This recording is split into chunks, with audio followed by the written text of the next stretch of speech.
First off, I just want to say hi. Thank you for joining us today. This is the first time we're ever doing a virtual lunch and learn, and it's extra exciting that it's on Giving Tuesday. So I'm just really excited to have this opportunity to share with everyone on the call just a little bit more about what we do at HeartLine and how essential it is for our community. My name is Becca, and I'm the development manager for HeartLine. This is going to be a pretty quick webinar, so we're just going to go ahead and jump right into it. But before we really get started, just a few housekeeping items I'd like to go over. Just make sure that your microphones are muted. And if you do have a question that arises, please feel free to drop it in the chat. Erin will be watching it. And we'll also have some time at the very end to go over some questions. Um, so in just a few minutes, let me make sure you guys can see the next slide. Okay. So in just a few minutes, you guys will hear from two of our program directors, Beth Burke and Nicole Johnston. Unfortunately, our CEO, Margie Preston, is not able to join us today, but would like me to share a little bit more about what we do, who we serve, and why our services are so important. So, sorry, I keep getting caught up. So since 1971, HeartLine has been on a steadfast mission to provide those in need with help, hope, and information 24 hours a day. At the heart of our mission is our dedicated call center that operates 24/7, 365 to ensure that anyone in need, no matter the reason or time of day, is connected to a compassionate call specialist that's ready to help. So through our call center, we are proud to answer, I think 19, maybe over 19 different lines of business. And that includes several local and national crisis intervention and suicide prevention helplines, including the 211 Community Resource Line, which you'll hear about more today, the Youth Crisis Mobile Response Line, and we also serve as backup for calls and chats to the 988 Crisis and Suicide Lifeline. So this slide is really cute. I love it. So when we say a support line, a lifeline, that Heartline is for all of us, we truly mean it. Whether it's someone looking for housing or a youth getting bullied at school and just needing some extra support, whatever the reason, we are there to answer the call for help. But really, our work is a lot deeper than just answering a call for help. It's what happens during those calls that really makes Heartline different. And I'm speaking from my own experience. Before I was development manager for Heartline, I actually answered the COVID-19 hotline during the peak of the pandemic. And I can't tell you how many times I answered my line and the person on the other end was fully in tears, kind of fearful for their situation, looking for answers, and just kind of fearful for the future too. It was a really scary time for all of us during that time. But people in need were calling in distress, feeling down on their luck, a little lonely, and a little hopeless. But I can tell you by the time each call was over for my line, every caller had a really big shift in attitude and they had a renewed sense of hope. I get emotional when I talk about this stuff. So there's one call that really sticks out to me during that time that I was on the COVID-19 hotline. I remember answering it, and it was a woman, and she was in a complete panic. You can just tell in her voice. She was speaking frantically. She was tearful, and she sounded extremely distressed as she was explaining her situation to me. And she explained that that afternoon her power was going to get cut off, and she just didn't have any options. She felt lost. She had just lost her job, and it didn't feel like anybody really cared about helping her. But I listened intently to every single detail, every single word that she said, and I reassured her and made her know that I was going to be there for her, and we're going to figure it out together. That she's not alone anymore. That I'm there with her. And just within a few minutes of being on that call, I found several resources that I texted straight to her phone, and just in that short time frame, like maybe a 5 minute phone call, I could just hear in her voice that things had changed and she just had a renewed sense of hope. She was just so grateful to have somebody on the other end, a real person, somebody from Oklahoma who actually cared about her situation and getting her the help that she needed. And it's connections like those that happen every single day in our call center. Um, the work we do may seem simple, answering a phone call, but it's truly profound. We're always there for those in need, especially during their darkest hours. So that's why I just appreciate you all so much for being here today to support our efforts and learn more about what we do as an organization. Um, so right now, I'd like to introduce you all to our 211 director, Beth Burke. She's been at HeartLine for 8 years and has a wealth of knowledge for resources in the state. Beth oversees our 211 community resource line and is inspired to work hard every day to make Oklahoma City a better place for those in need. Now I'll hand the floor over to you, Beth, who will share more about 211. First of all, thank you guys so much for wanting to learn more about 211 and HeartLine and what we do. That means a lot to us as staff that you guys care. Um, so, um, First of all, 211 is the number you call when you don't know who to call. So, for most of us, we don't use food pantries. We don't need help paying our rent or mortgage. We don't need transportation to a doctor's visit. That's just not part of our day-to-day lives. But sometimes unexpected things happen, and we find ourselves in situations that are unfamiliar. And so we don't know who to call for home delivered meals or for transportation for our mother to a doctor's visit. So 211 is the number you call. And we have about 15,000 resources in our database. And we base all of our calls off of where the caller is located. So if the caller calls in and gives us a zip code in Oklahoma City that is at Britain and Western, then we try to find them resources that are as close to Britain and Western as we can possibly find. So you'll see from the image up here, that's the kind of information that we have in our database. Becca, can you move to the next one? In 2022, we helped almost 300,000 people with issues that they were going through. Our top needs that we were given, that we gave out resources for, were mental health and substance abuse, utility assistance, and housing. So that is not just I need to find a rehab. That can be somebody who has a loved one who is going through some addiction withdrawal, and they have questions. We had a call not long ago of somebody who was like, I don't know if I need to take him to the doctor, to the emergency room. I don't know what's going on. How do I help them? And the call specialist was able to walk them through the steps and to say, if you're seeing this, then you need to go to the emergency room now, and to get them the information and directed to the help they needed to know what to do to help their loved one. So I've got a couple of quick stories to tell you about our callers. As you know, the last couple of nights it has been below freezing.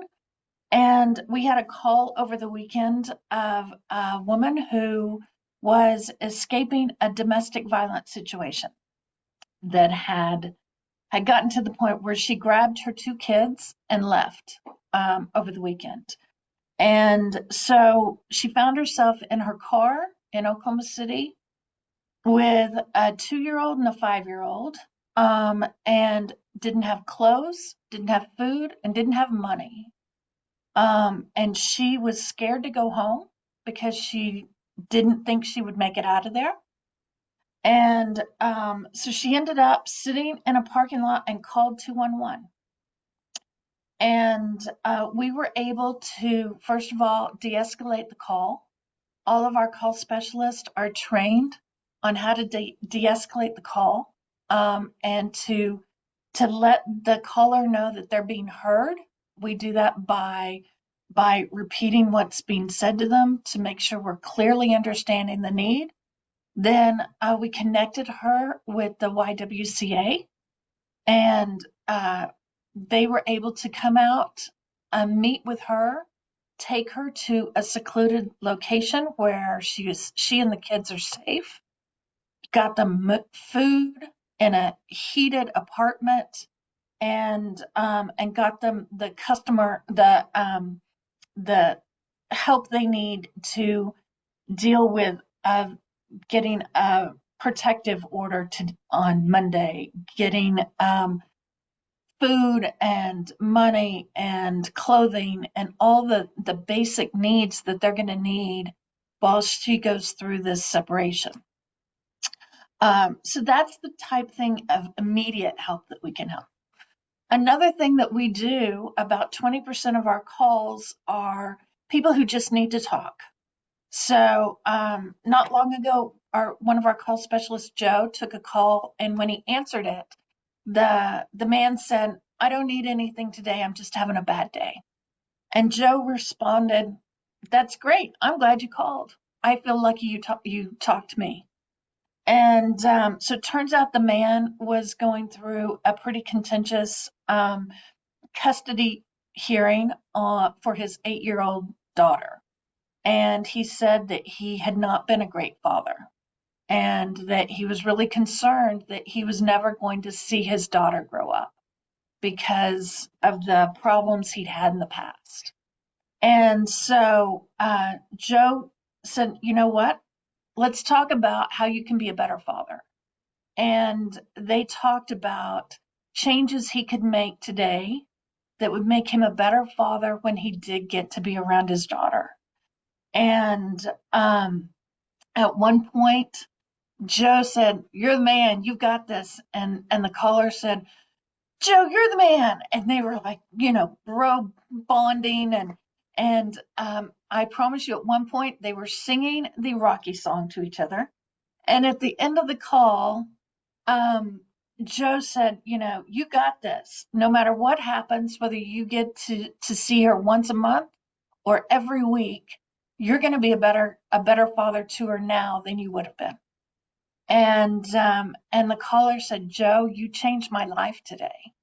You changed the path I was on, and I get to be a father that I want to be because of our conversation today." And that is the type thing that we do here, is that we not only help with immediate needs by getting them the contacts to those resources, but we help them just talk out their issues to somebody who's not involved in the situation. And I know I personally have talked to people who are waiting for information from the doctor, and they're scared, but they don't want to tell their husband and their kids because they're putting on a brave face saying, "Oh, it's not going to be a problem." But they know inside they're scared to death. So that's the kind of thing we are. We're here 24/7, and people are always encouraged to call back. So Yes. Thank you so much for sharing that, Beth. Those are really powerful stories. And like I said, this stuff happens every single day in our call center. So next up, I'd like to introduce you all to HeartLine's clinical director, Nicole Johnson. Nicole has been at HeartLine for a little over 5 years and serves as a licensed supervising clinician for various local and national crisis intervention and suicide prevention programs. Just in Oklahoma, she oversees crucial helplines such as the Youth Crisis Mobile Response Line and the Oklahoma 988 Crisis and Suicide Warn Line. Nicole is a subject matter expert in crisis work and is excited to share more about the programs she oversees. So please welcome Nicole Johnson. Good morning, everybody. As she said, I've been here at HeartLine for a little over 5 years, and I'm so excited to be able to speak with you guys today about 4 specially curated, specialized lines that service our Oklahomans here through HeartLine. So the first one that I'm going to speak with you about is the Youth Crisis Mobile Response. If you have a young person in the ages of 0 to 24 who is having any type of behavioral, emotional, physical, or social substance abuse or environmental crisis, they can call us at the Youth Crisis Mobile Response Line. Our call specialists are crisis specialists who are trained in de-escalation and safety planning to assist those young people or those who are connected to the young people. And they also are able to connect these young people and their families to mobile response teams in the state of Oklahoma. Heartline works with 72 mobile response teams across the state, one in every county for the state of Oklahoma, to be able to see these young people face to face at the time of the call. We also are a part of the Oklahoma State Crisis Response Continuum, and there are two lines that we use um, two lines that we man, I basically what I'm going to say, for our state 988, that is also a national platform that you all have heard about. So the first one is the Oklahoma Warm Line. This line is created so that those that are calling 988, once they've had their appropriate assessments and triages, and they've been able to be de-escalated by the original 988 call specialist or counselor, they are transferred to Heartline for that compassionate and non-judgmental listening, for them to be able to really work through that safety plan and make plans for the future to be able to continue on their journey for recovery and health. We also answer what is called the 988 Mental Health Lifeline for the overflow calls.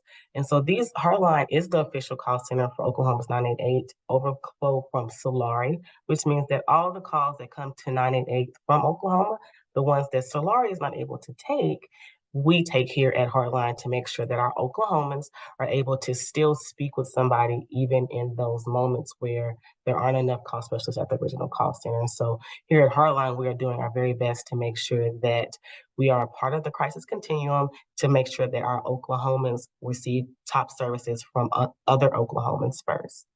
We also are a part of a follow-up program through the Chickasaw Nation.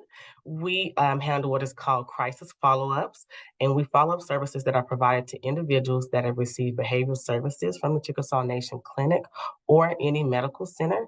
And here at Heartline, our call specialists will call them back within 24 hours of being seen by Chickasaw Nation provider or being discharged from a hospital for behavior or psychiatric needs. And we just let them know somebody's thinking about them and that somebody cares about them, that someone knows that they are being discharged and that they're back, home and, trying to curate and work through all of those things such as outpatient services and getting back on top of things. So they have a listening ear. We also provide additional risk assessments with them and help them to with any referrals or resources that they need in the community.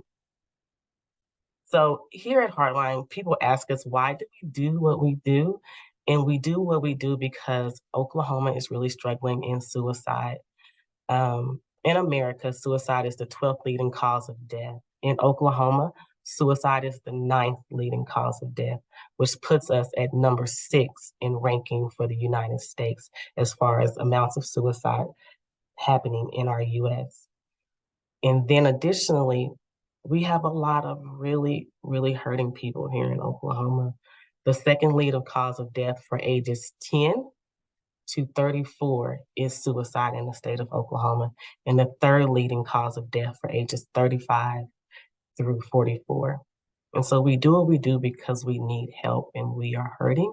And Heartline wants to be a place and a safe space for us to be able to provide the support that our Oklahomans need. We can help anyone from ages 0 to 120 here in crisis or in any type of resources and referrals.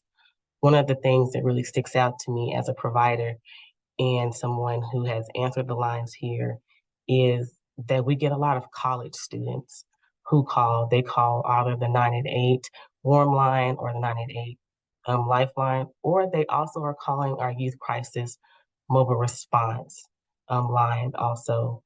And one case in particular was a young guy that we recently just called. He called from a local college in one of our neighboring counties, and he was really struggling with suicide. And so he called the Youth Crisis Line because we are a part of that particular college's crisis resource. And so whenever they have someone in crisis, youth crisis is one of the lines that they use to help those out there, help their students. And so he called, and one of our call specialists was able to speak with him and process with him and de-escalate with him and safety plan with him. And at the time, he said he did not want to use a mobile response team, but he did feel open to call back if he needed to. Well, 3 days later, he actually did call back, and he was able to get the same call specialist that he spoke to the first time, and she remembered him. And he requested a mobile response team. We were able to connect him with the mobile response team in the county that he currently lived in at the university. And that mobile response team was able to get to the college and locate him and process with him. They were able to assist him in getting that assessment for hospitalization. They helped him connect with his family that didn't live in the state of Oklahoma so that he can continue to have those supports. And this is why we do what we do here at HeartLine. And this is why our services are so needed and so valued, because we are able to assist as many people as possible with any level of crisis. Thank you for sharing, Nicole. Heartbreaking statistics, but it's a reality for a lot of Oklahomans. And that's why we're here. We're here to provide help, hope, and information 24 hours a day, 7 days a week, 365 days a year. Um, so yeah, I just want to say thank you again, Beth and Nicole, for taking the time to share today to our audience. And also thank you to everyone for joining us today for our first ever virtual lunch and learn. Hopefully this can be an ongoing thing, maybe quarterly. I don't know. I just really enjoyed getting this time to talk to everyone. And I just really hope that you guys found the information valuable. Today, we've heard some heartbreaking but inspiring stories of lives changed through our call center. And our work is really only possible through community support. And your support today can really make a difference in the lives of those who need it most. Whether it's a small gesture of showing up for a virtual lunch and learn or a more generous contribution, every bit helps us connect with more individuals facing a crisis, providing them the help and hope they deserve. So if you've been touched by what you've learned today and believe in the power of hope, I encourage you to visit our website at heartlineoklahoma.org to learn more about our mission and how you can contribute. Together, we can all be the difference in someone's lives. And I just want to make this Giving Tuesday a day of hope and compassion. So before we close out today, I just want to check in with you guys and see if you had any questions. Becca, the 1971 date, was that when it was called Contact? Yes, yeah. Okay. Okay. If we don't have any more questions, I just once again want to say a really big thank you from all of us at Heartline for joining us today. You guys mean a lot to our organization, and we just appreciate your support. So I hope you have a great Giving Tuesday. Hopefully we didn't take too much of your time, but thanks for joining us.